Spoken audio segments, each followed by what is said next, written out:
Secretary General.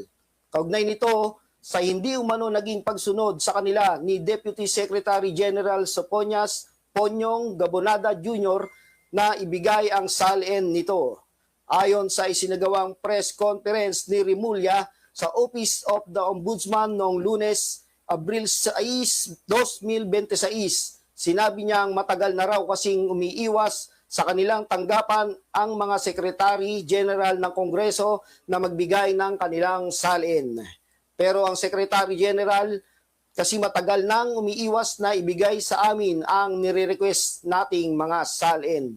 Ani Remulla, may tuturing umanong problema kapag hindi susunod sa kanilang kautusan ang mga membro ng Kongreso. Ito po ay magkakaroon na tayo ng medyo problema sapagkat ito po ay tungkulin nila na sumusunod sa kautusan ng Ombudsman diin niya.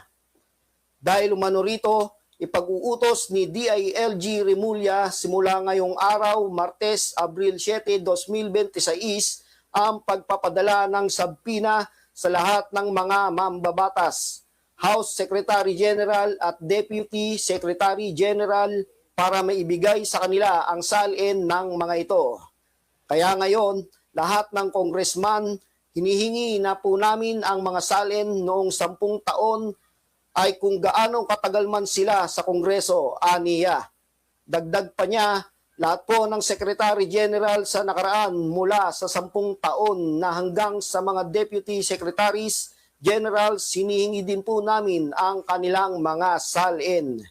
Babala ni Remulla, huwag daw magkakamali ang mga nabanggit na hindi sumunod sa kanilang kautusan dahil hindi sila papayag na baliwalain ng mga ito.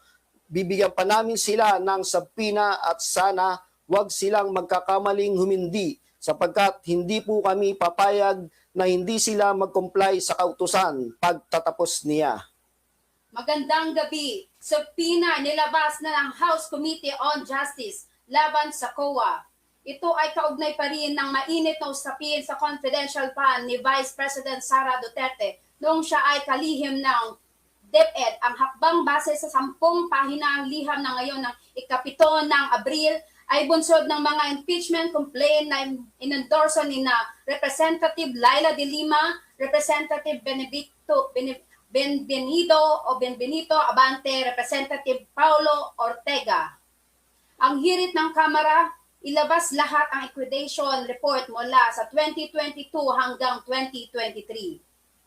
Paharapin sa pagdinig si Attorney Gloria Camora ng COA in PAO.